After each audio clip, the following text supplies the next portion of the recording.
What is happening, everybody, man? Thank you guys jumping into another episode of One Big Fire. And I'm really going to be selfishly excited for today's conversation. I love any opportunity to get with any individual, especially on the sports side of things, right? Anybody that reaches kind of that upper echelon to kind of hit that pro status, right? Like the work ethic, the discipline, the mindset, the luck that has to kind of go in to be able to get to that level. I just love, picking the brains and kind of hearing their process, their journey to get to that point. But before we jump in and chop it up with Jake a little bit, Mr. Stasek, what's happening, brother? Hey, what's up, Mr. Kitchens? Yes. Super excited to welcome Jake onto the podcast. Before we get started and dig in and get to learn about this amazing human being and all the good he's doing in the world now and his journey through the NHL, want to remind everybody, go to honeybadgernation.com. We are going to be adding some killer new merch. We've had the same old merch. I got to take 100-0 responsibility for that. We haven't upgraded it. We are upgrading it now. So in 2025, we're going to have a whole new line of awesome Honey Badger Nation merch. I know Jake's a bit familiar with that because it's on the jerseys of our hockey jerseys that we play with Bankers Cup. And we'll talk a little bit about that as well. But make sure you check it out, honeybadgernation.com. Also, our coaching that we do weekly.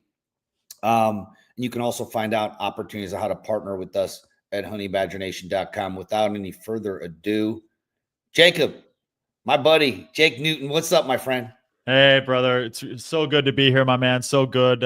Feeling good. The sun's shining here in Cleveland. As we know, it's very rare in the winter time. So I'm looking forward to this episode. And then once this is done, getting out for my workout out in the metro parks. But things are good. Life is good. And God is good. So here we are. I love it, man. So, I met Jake through a good friend of mine, Chris Wendt, and we do a hockey tournament, or not a tournament. It's really a game. And it's just a charity event that Chris started, I don't know, 4 or 5 years ago now.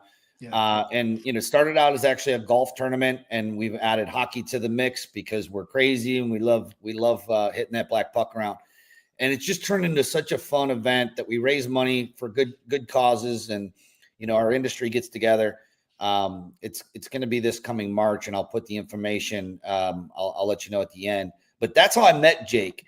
And if I were to describe Jake, I would describe Jake this way. I would say if you took the Buddha and combined it with like a Wayne Gretzky, all right, now we have a Buddha version of a hockey player, which you wouldn't even think that those two made sense, but it does because we have the real living Jacob Newton here, who's really dedicated the last half of his career or his current part of where he's at right now in his journey in his career into helping elite athletes get through the mindset part of all the stresses, everything that gets in the way, all the things that trigger us, throw us off, all the things that we're trying to master on our normal, like daily lives. And of course, being the CEO of your business and running your own business as an entrepreneur, those things are constantly like, getting into our brain and throwing us off of our path of focus.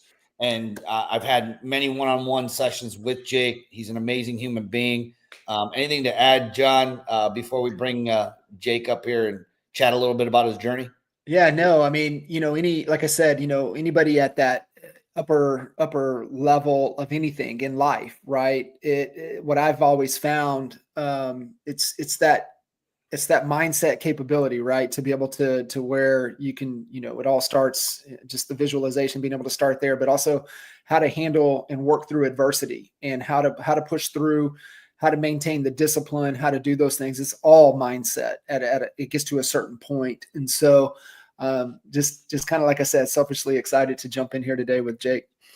So Jake, if you don't mind, a lot of people listening to our podcast never met you, don't know you. Some do. Of course, anyone that followed the NHL or even recently, your team actually, I think, won the national championship for is it 3-on-3? Yeah, 3-on-3 league called 3 Ice. And, 3 Ice, so much fun to watch, by the way. If you had a chance to watch it, you can find it on your local TV. But tell us about your journey. where you started and where literally hockey took you on that journey to today. Yeah. So, I'm not from here in Cleveland originally. I'm from a small little desert town about 25 minutes outside of Palm Springs, California. And nobody knows my hometown. So I always just say Palm Springs or Riverside. The town I grew up in was rated the 4th worst in the whole state of California. And so you know how dang big California is and how many cities there are. And I come from the 4th worst. So I'm grateful for hockey because hockey was my ticket out of that town. There was, so much crime, gangs, there's really just no good out there. And so again, hockey was my ticket, but I went a more unconventional route, being that I started out in roller hockey. Being from a small little desert town, we didn't have any ice hockey in my town, and I'm just so grateful for the fact that we had a roller hockey rink. So, I started out just playing in the house. I'll never forget getting my first pair of rollerblades that had the rubber stopper on the back, and I was just making these black marks all through the house on the carpet and everything. And then we eventually, took it out of the house into the back of the house, the street behind our house, just, gathering all the local kids around to play as much as we can. And, we started getting some attention around the town. We got like an article in the local newspaper that my parents still have hung up in their house. So it was just, good memories when I reflect back on that. But as I said, a more unconventional route, starting out in roller hockey. And at that time, ice hockey wasn't too popular in California. Gretzky got traded to the Kings back in '88, so that certainly helped, gain in its popularity. And then with the Southern California teams finding more success, the Kings winning the Stanley Cups as they have, the Anaheim Ducks back in 2007 really helped to amplify the game of ice hockey in California. But it wasn't until the age 11 when I made the transition over to ice hockey, and that was an hour and 15 commute there, and then obviously the same time back. So there was a lot of dedication, obviously, but a lot of discipline and sacrifice that took place from, not only my parents, but both my brothers and both my sisters. And, I wound up playing in Los Angeles, which was 100 miles away, but in California traffic, that took us 3.5 hours. So, it was get home from school, do your homework in the car, eat in the car, sleep in the car, get home by 1 a.m, wake up and do it all over again. So again, a lot of sacrifice had to take place in order for me to be able to play this game. I don't come from money. 2 brothers, 2 sisters. We adopted 3 cousins. And at one point we were all playing hockey on separate teams. And I don't know how in the heck my parents figured that out, but we learned how to pack, 5 humans and 5 hockey bags into a 2-car door, or excuse me, a 2-door car. And so yeah, again, so much sacrifice, but that was in youth hockey. I moved away from home when I was 15 years old to play junior hockey, the step below college. And that was at a time when I was experiencing more struggles and more suffering within my personal life that I just really wasn't aware of back then.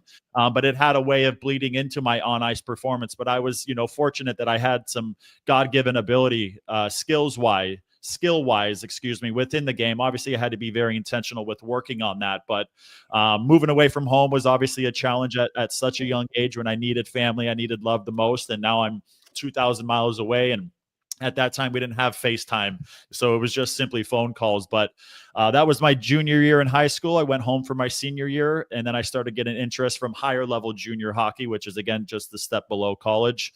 Eventually moved away to Frisco, Texas. Played there for a year, played for 2 years in Lincoln, Nebraska, and then eventually went and committed to play college hockey at Northeastern University. It was not my grades that got me into that school. It was purely my hockey. So thankfully, my hockey skills were at a level that I could score an 18 on the ACT and still get into a very well, respected academic school in Northeastern. And again, had another very successful freshman season. I was on the Hockey East, which is the division I played in, the Hockey East all-rookie team. Started gaining interest from NHL teams.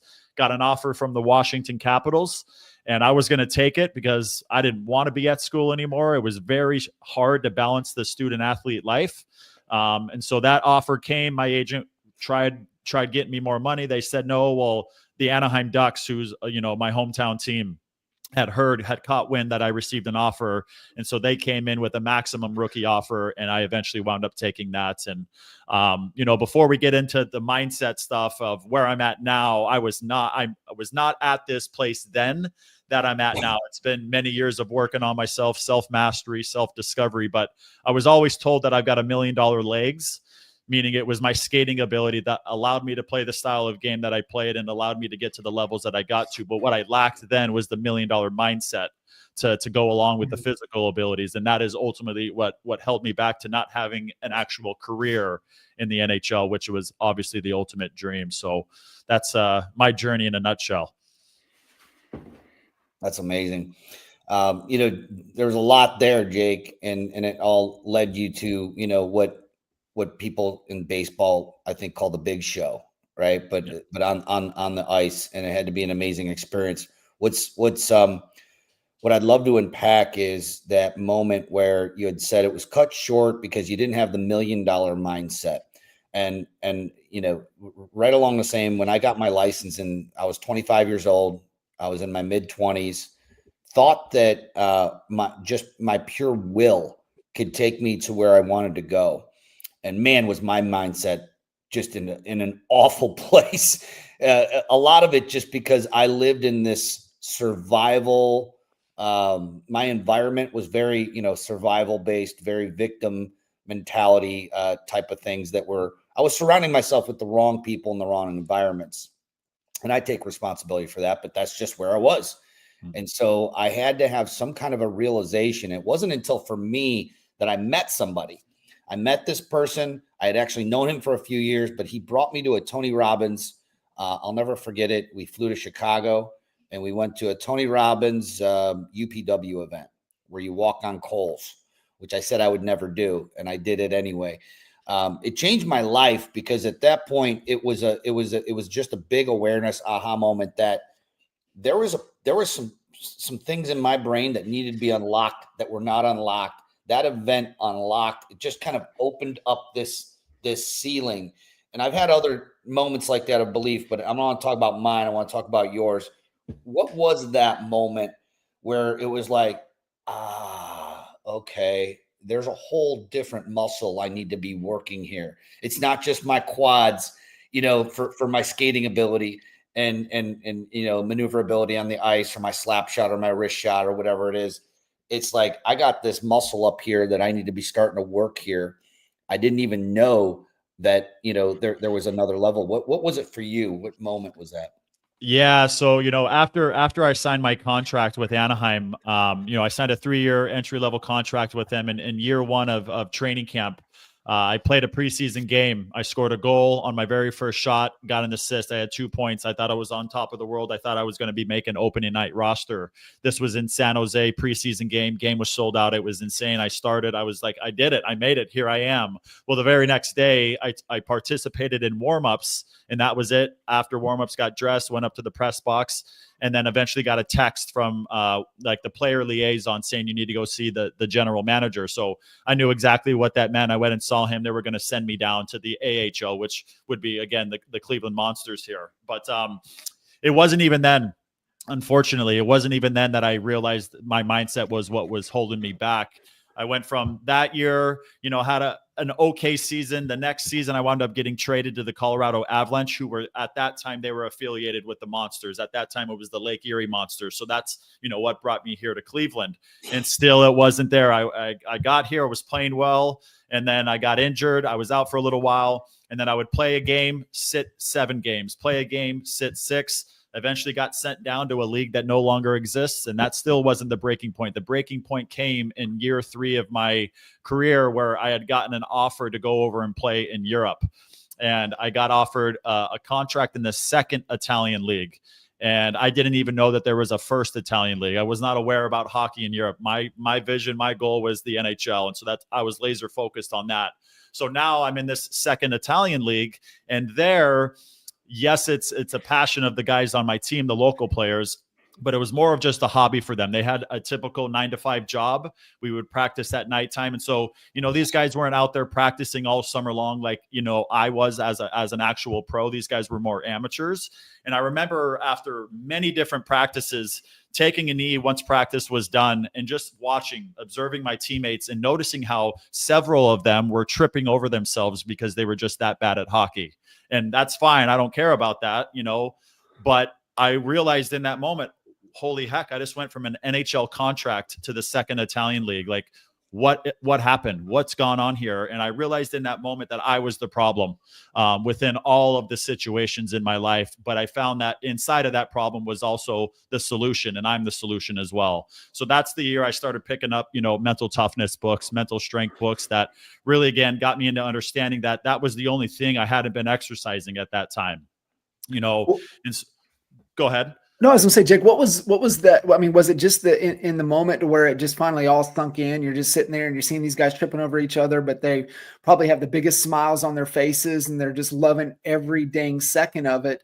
But for you could have still latched on even deeper to that victim mentality and really, carried that burden with you throughout the rest of your life and made everybody else around you even more miserable, than even you were. So was it just because what I find even in myself, right, it's just, lack of awareness, right? You're not even solution aware. You're not problem aware. And it's sometimes, we just have that stronger relationship with the window than we do with the mirror. And was it for you just like, holy shit, like this is real. I'm in Europe. I'm this far away from my family. I'm in a league that I didn't even know it existed, but these dudes are terrible, but they're having the time of their life. Like, was it just that fast of an awareness for you? So it was a little bit of that, but then it was also, while reading these books, what it opened me up to is becoming more aware of myself and more introspective, and at that time I was doing everything physical. I was doing everything that NHL players do physically. But through this book, it got me into understanding that it allowed me to, use some memories of past situations, whether that be adversity, getting cut, getting traded, getting screamed at by coaches, and it allowed me to tune into how I responded to those external situations. And what I realized within myself is that I became a victim, no different than Al was talking about. I became a victim in all of these situations, and I got lost in blaming others or complaining about, my current circumstances, my current situation, not realizing the role I played within my own suffering, within my own struggle. And so once I was able to, again, take a look at the mirror and just point the finger back at myself, it just opened me up to understanding that everything is here.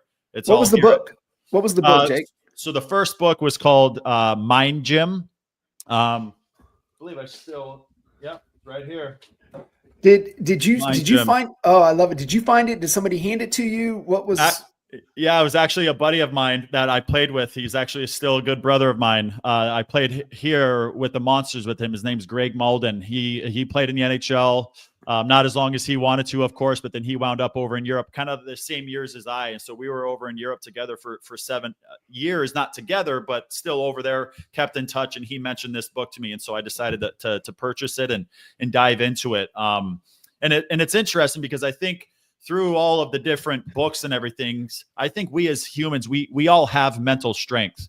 We've all exemplified and shown that in our lives. But I think the biggest separator is the mental stamina, because we know that life is going to continue throwing things at us, right? And it's easy at times to just get up, okay, I can handle this. But what happens when it's the next day and the next day and next week and the next month, and it's every single year, So the more you lean into those situations, I've found is what allows us to have that mental stamina so that, again, we can better manage ourselves in the face of the chaos that we know is coming, whether that's daily, weekly, monthly, or yearly. So, yeah. So Jake, it's for, I love using the amateur versus pro analogy. Actually, our friend Coach Michael Burt, kind of put it into a cool way of saying it, if you will, where, for real estate agents, many real estate agents want to leave their amateur desires behind and going pro, but those are just kind of fancy words and they're fun to say. From a pro athlete standpoint, a lot of things are similar. To be able to operate as a real estate professional at a high level, you have to do things differently than you're going to do if you just want to just take what's given and operate at a mediocre level. A lot of things are going to change. You have to manage your time differently. You have to surround yourself with different people. From a pro hockey player, though, that specifically, and then we can kind of like use your example to mirror it to our industry. What's the number one? What are the big roadblocks that you help professional, athletes get over? What is the roadblock that they keep running into? They're obviously talented, they're hardworking. They must have at some point been introduced to the right surroundings and right people to get where they're at and get an opportunity to even try out, let alone like operate inside of an NHL or any kind of a professional sports network.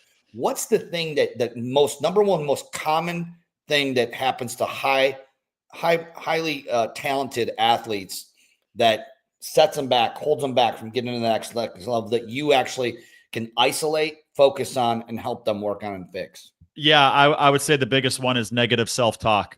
We all experience the thoughts all day long. We roughly experience 60 to 70,000 thoughts a day. And 90% of the thoughts that we will experience today are the same exact thoughts that we experienced yesterday. And unfortunately, 70% of them are negative. So the more you can step into awareness and understanding that, right, you are then essentially a victim to your own mindset. Whether you're aware of the thoughts or not, your body is always paying attention. That's the mind-body connection, so many players, regardless of age, regardless of, ability levels, they just don't understand the power and ability they have to stop negative thinking and recreate new thoughts that are going to fall in line at a quicker rate with the player they are and the player that they want to be. So negative self-talk is a massive one, but performance anxiety is another huge one that, again, it doesn't matter. I was working with a 29-year-old pro that plays over in Europe, and one of his biggest roadblocks was he got way too nervous before games, and he just didn't know how to manage himself in that. But I was able to guide and help him on getting to the root cause of his performance anxiety through the work that I've done on myself. I mentioned these books. There's so many other books that I've read, but it's in the deeper work that I've done on myself that has been able to eliminate so many of the roadblocks, so that's what I really try and help my athletes with is, again, getting to the root cause of our whatever the struggle is, because in my opinion, everything in our adult life is directly connected to our childhood. So if we can go back to those places and maybe re-coach ourselves, again, if this performance anxiety is coming from how a coach used to treat us within the game at our younger ages, then that's a recoaching. And so there's a process to doing it. It might take a few times, but you're worthy of that. And you're certainly capable of it. Just in time, or at times, players just need, proper guidance on how to go back and heal that version of themselves so that they can be more present and not get out of control with that anxiety. Yeah. What are some immediate exercises that you really try to instill into the athletes around the negative self-talk, right? Like where do you immediately try to shift them to? Obviously what they're doing is not serving them, but let's incorporate these exercises that I know will serve you to really overcome that challenge. Yeah, sure. So the first tool, and it's a very simple tool. It's very easy to apply in literally any area of your life, but it's within the first 20 to 30 minutes after we wake up is when the subconscious mind is the most aware. Our brain waves are on a theta frequency, so our brain waves are very slow, and that's the same exact brain waves that we were experiencing in the first 7-8 years that we were alive. We were in that theta frequency, so we were in absorption mode. So how we were spoken to by our parents, our closest caretakers, brothers, sisters, friends, classmates, teammates, their voices eventually became our inner voice. So there's a way to rewire and reprogram that. And a perfect time to do that is, again, within those first 20 to 30 minutes. So I guide them on just having, a different routine to start their day. Instead of getting up and getting straight on your phone, which we've all been there, we know, well, now you're feeding the subconscious mind technology. Your subconscious mind is going to want more of that throughout the rest of the day. So instead of doing that, I get them into some positive self-talk to start their day. And by starting your day with that, what it opens you up to is becoming more aware of your thinking and your thought patterns throughout the rest of the day. So again, we know we're going to go back unconscious at some point during the day. And so again, with starting your day with that, it opens up an opportunity for you to recognize that. And then once you've recognized, now a new choice is available to you. And once the new choice is there, we then get to step into being the conscious thinker, the active thinker. And when we're producing our own thoughts, we're going to choose to make those positive. And then if they're positive in the mind, again, we get to experience a different feeling in the body as well. I love that because, it's knowledge and power, right? So it's just awareness and choice. Mm-hmm. And that's the power, right? Is in the choice. And so I love that, being able to, go right into it. And for me, that morning is just kind of what led, to us even on this call was, Al and I were talking about, it's just that gratitude practice first thing in the morning. And if that's for me, that's my exercise is just, hey, what am I grateful for in the moment? That's the very first thing. I know a lot of people, have the gratitude at the end of the day. So it kind of forces them to look for the things they're grateful for throughout the day, but being able to have some type of gratitude practice. And, I love that positive self-talk because we're so, the things that we say, we hear, and then we start to believe that plays in the background is so powerful to reprogram. But having that level of awareness is key. What are some ideal, even maybe for you or your athletes, kind of that first 60, 90 minutes of every day to where you see them taking their lives to a whole nother level? Yeah, so it's obviously that the positive self-talk to start, but I'm also a big advocate for breath work. And I know that through my own practice, I've been doing breath work now for 7 years. I got certified in as a breath work instructor 3 years ago. So it's a non-negotiable for me to start my day with breath work to, engage my diaphragm, oxygenate my system, which just creates a different level of focus and presence. And I think ultimately that's what life needs from us. And that's the requirement. You want to get more out of life. You want to, serve the people that you serve at a higher level. You want to be present. And so by starting your day with the breath work to oxygenate your system, again, it's more focus, more clarity, more mental resiliency. You're better able to manage yourself, mental control, emotional control. So I guide a lot of my athletes on breath work to start their day as well. And what it does, it just creates and it puts you more into a responsive state, so that again, yes, life's going to continue to happen. Just because we're working on our mindset, it doesn't mean that it's going to be all sunshine and rainbows. It doesn't mean that the struggles aren't going to come. But what it does is it just sets you up into, again, being better able to manage yourself when those things happen. So, in the sales world, heck, I was in car sales for 7 months. I despised it. I wasn't a fan. It was so outside of who I am as a person. But I have clients now that are non-athletes that are in sales. And so I put them through a week challenge of starting their day, no different than what we're speaking about here. And what the results have been is that they're able to be far more present in their sales calls, in their sales pitches. And it makes it easier for them to overcome the objections because they're far more present and in control of themselves. So that now when the objection comes, they're a lot more clear in their mind. So that, what to say next is a lot easier opposed to, having no morning routines. These things happen. We feel like life is taken from us. I'm just going to give up. I don't know how to overcome this. But again, the more grounded you are in yourself, I think it just sets you up to have transformation in every area of your life. I love it, man.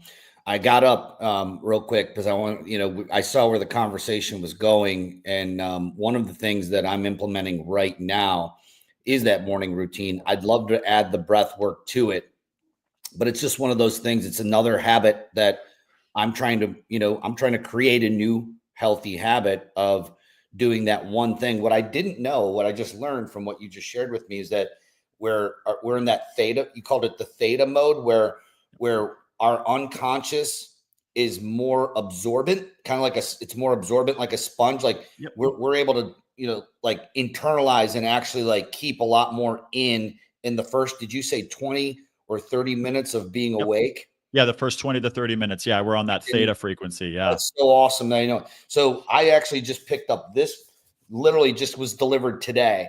And I bought 3 for my 3 sons as well. And it's the gratitude journal. Yeah. And you can get anything for it, but this one's it's a gratitude journal specifically for men. It's like $18 or something on Amazon. So I bought a bunch of them. And this is what I'm doing every morning to start my day off. And one of the reasons that I'm doing it is that everybody has bad days, even people that are, in good places. Maybe they're in good places with their relationship and work and business and financially, whatever. But we all have that. We all have some shit around the corner that we're dealing with, right? And, that mood that can literally set you back days if you're, you know what I mean? If you don't have that awareness and the skills and ability to handle these things that come up, it can really, you can end up losing hours and hours can turn into lost days. And when you think about that from a business standpoint, it costs you a lot of money and it costs you a lot of emotional stress as well. And I think it's really, really hard to be bummed out and depressed when you start with writing down what you're grateful for every day, which is, I think, how you ended up on the podcast, because you commented on, the gratitude post that I had put up about John's story about being grateful for the fleas. And that's a story, if, head to my Facebook wall. If you're listening to this and you don't know what I'm talking about, I won't go through the whole story right now because we have in the past. But what I wrote down at the beginning of this, Jake, is your version of that, at least at the beginning, was you were grateful for the roller rink. Now, you didn't have ice hockey. You could have had the mindset of saying, man, why didn't my parents raise me in a place where they actually had ice hockey and there wasn't gangs running around and there wasn't this and that, and have that victim mentality of blame game of where or why didn't they have the money to do it? You were like, I'm grateful for the roller rink, even though it wasn't the ice rink. And that was a big aha. That took me till I was about, I don't know, maybe 20, 22 years old. I was holding this resentment and holding on to this resentment. And it was almost like I liked holding on to the resentment because it was part of my identity at the time. And I was just pissed off and angry at everybody, which also reflected in the music I was listening to and the people I was hanging out with and just all of it. And luckily I had a wake up. And my wake up came from a person who was actually one of my teammates at one point, but a friend growing up, the most unlikely guy that you would ever think to take advice from, because he was kind of an asshole. But he was my asshole. He's like my friend, right? We all got one.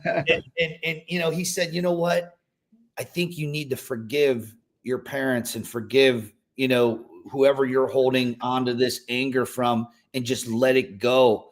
And I was like, dang, you're right. Why they did the best they could, that, with what they had at the time.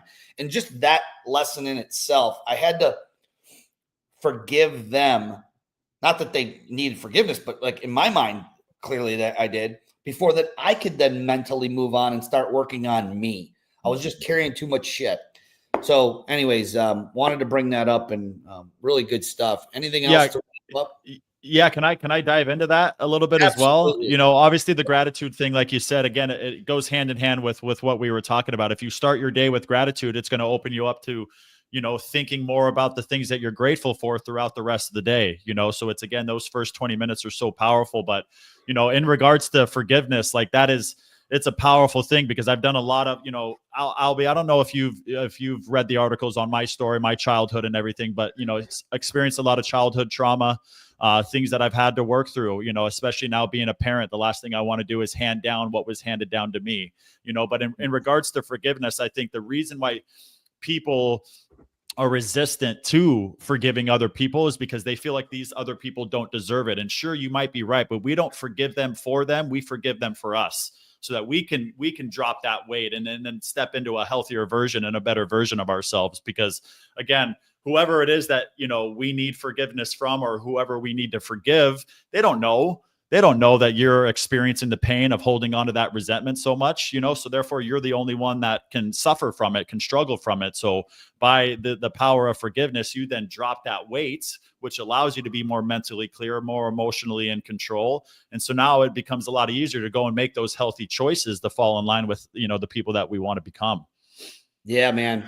Hey, Jake, before we wrap, let me spit this quote out, but hang on to that, Johnny. Hang on to that. Yeah. Did you guys ever hear the quote? And I had it hanging above my desk with a picture of a Buddha, and it said, hanging on to anger is like drinking poison and expecting the other person to die. I was like, it was just a huge aha. And I'm like, that is freaking right. Who's really suffering here? Yeah. Because of my resentment and anger toward this person for whatever. I am, not them. They don't even know. Yeah. I'm sorry, John, go ahead. I just, that's what Jake made No, me you're think good. You're good. No, hang it's it too. yeah, absolutely. So I guess just a couple things here, Jake, before we kind of wrap. I think, one, you talked about the performance anxiety and having to possibly go back to previous experiences and how you unlearn and relearn, kind of moving forward. And obviously anxiety is thinking about the future. And one of the concepts that help us kind of move out of that is we just don't have the skills required to handle that situation. So being able to what we need to learn and what we need to develop, is that kind of part of it. What we're just not equipped with the right capabilities to be able to handle that situation. Just like you referring to performance anxiety with athletes, maybe they just don't have that proper routine. I'm a big, Sooner guy, grew up in Oklahoma. So I, all about all the Sooners on the pro level. And I love Bake, right? Bake's the guy. And just listening to him as he's matured throughout his career. And he's just like talking about, when he was hurt last year or being able to, he's like, I can still add value. I can still help guys with routines and things that they need to be prepared for coming in. How do they get prepared? How do they handle injury? How do they go through that? And I'm like, dang, right? Like, you just don't know that until you've had to go through it yourself and being able to pour into people. So kind of like not even from performance anxiety for, athletes, but also professionals, right? How do I handle difficult conversations? How do I handle leadership situations that I'm kind of forced into? That how do I navigate this? How do I navigate this deal? Like, what are some grounding, tools that you can give somebody? Like, hey, listen, if you're struggling with this, do this, get this foundation first before we build upon it, kind of moving forward. Yeah, well, I think in order to control things, we got to have a deeper understanding of what's actually taking place within us mentally and physically as a result of having the anxious thoughts that are present. So, earlier we were talking about the theta frequency, right, which is very slow. When a person is experiencing anxiety, their brain waves are super fast. It's called like a mid beta, high beta frequency. And so through your breath, by focusing on your breath and bringing that breath deep into your belly, you're able to, again, slow those brain waves down so that whatever you're anxious about, yes, it's still going to be there, but your view of it, how you're viewing it and the perspective that you can take on it will drastically shift. So, it can be a simple practice of a 3-second inhale into your belly, hold that for 4 seconds, and then exhale for 5 seconds. And what people don't understand is that when they are anxious, they are in fight or flight mode. So their body is operating under the impression that there's something outside of them that they need to fight or flight from. And in 99.9% of the cases, that is not true. But their breath is very shallow, right? And that's how most people are breathing throughout the day, very shallow to the upper part of their lungs, which leads more to the feelings of things that we don't want to experience, whether that's anxiety, depression, panic attacks. So the deeper you are with your breath, the more grounded and in the moment you can be. So that, again, when these different things happen, it's got nothing to do with the difficult conversation. It has everything to do with where your thinking is about the difficult conversation. It's got nothing to do with this future event. It has everything to do with how you're thinking about it. And so many people get caught in creating these stories of what they think it's going to be like. And most of the time, those stories are negative. So if you're going to participate in the story creating, why not create a story that's going to help you to feel better in the moment? And view that I'm going to get into that sales call, into this interview, and I'm going to freaking crush it. This is my approach. I'm going to stand tall. I'm going to sit high. I'm going to have a presence in the room. Right. And I'm going to speak with confidence and my delivery is going to be clear. And you can literally visualize all of that before the future thing, which then opens you up to feeling more comfortable and confident whenever that future thing happens, because the mind and the body don't know the difference between an event happening in real time and one that you create from thought alone. So the more you do the mental reps, you're actually preparing yourself for that future event. So when it comes, comfort, confidence, let's go attack. I love it. I love it. It's a lot of, just stoic philosophy and a lot of the things that you just kind of referenced right in there. And, just why suffer, most of the time you're not going to suffer it at all. Right. And we suffer more in our mind than we do in real life. And that's so powerful to be able to, understand that and have that concept, but it does come back to the breathing, right? It comes back Every down time. to the breath work. Yeah. And one thing I've realized through my journey of healing from the things that I've healed from is that suffering is necessary until you realize it's not necessary. You know, you have to go through the suffer until you realize, oh shoot, so much of the suffering is just rooted in me. It's me against me. It's Albie against Albie. It's John against John. And that's life, you know, and we're either experiencing life or we're experiencing mind. So the more you can get out of your mind, tune into your breath, come back home to your body. And there's one, you know, example analogy I like to use for people, and I'll use this. I know we're trying to get done here, but if you can view your mind when you're experiencing positive thoughts, if you can view that as the sunny blue sky, right? We know that in times the storms come, right? The dark clouds come, the thunder, the lightning, the tornadoes, those strike down on earth. The earth for us is our bodies. So we experience the negative thoughts. We feel the symptoms of those negative thoughts within our body. What do we need for the storm outside to pass to the next city or the next state? We need the wind to come through and push it away. And the wind for us is our breath. Get out of your mind, come back home to your body, come back home to safety. And you will then be able to view life from a clearer lens. So the next right choice, the next healthiest choice is more readily available to you, opposed to staying in the darkness, staying in the clouds. That's amazing, man. I love that. All right. I do. I really love that, Al. That is extremely powerful, right? I've a lot of mindfulness practice, and for me, like just whatever it is, right? So I've been on the Headspace app for maybe a decade now. I've got like 38,000 minutes on that dang thing. And, you know, one of the concepts that they talk about is the blue sky, like kind of what you're referring to, is that no matter how dark and cloudy it is, there's always blue sky above it. And if you can just sit still enough and just kind of get into yourself. But I love the little fact that you put in there that I've never heard that is so spot on, is that we need the wind to push the storm along, and the wind for us is our breath. Like that, to me, like that is extremely powerful. I love that. Yeah. That's amazing. Yeah. You know, Jacob, if there's anyone listening to this podcast that wants to get a hold of you and, you know, need your help, need your expertise, need your guidance, because clearly, you know, you have a big impact on a lot of people, and especially, you know, your niche seems to be, you know, working with high producing, you know, high producing people, whether it's pro athletes or business people that produce at a high level. That comes with stress. It comes with different challenges versus people that are operating at an amateur level, right? How can they get a hold of you? What's the best way for them to connect with Jacob Newton? Yeah, so you can find me on LinkedIn at just Jacob Newton. You'll see, you know, the symbol for my business, Newton's Mind. My slogan is "Take Back Your Power." On Instagram at Newton's Mind, NEWTONS Mind, MIND 55.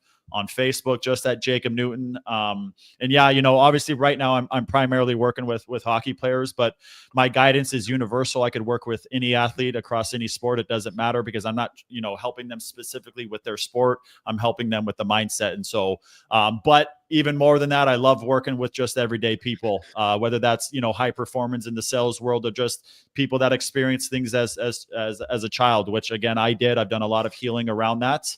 And I'm just super passionate about not trying to just help one person. I think there's too many people saying, if I could just help one person. I'm trying to help as many people as I possibly can. Thousands, hundreds of thousands. So if anybody wants some more clarity on the things we talked about, or wants to reach out for themselves or maybe their kids, again, you can find me on those different platforms, and I'm here to be of service. So thank you guys for this opportunity.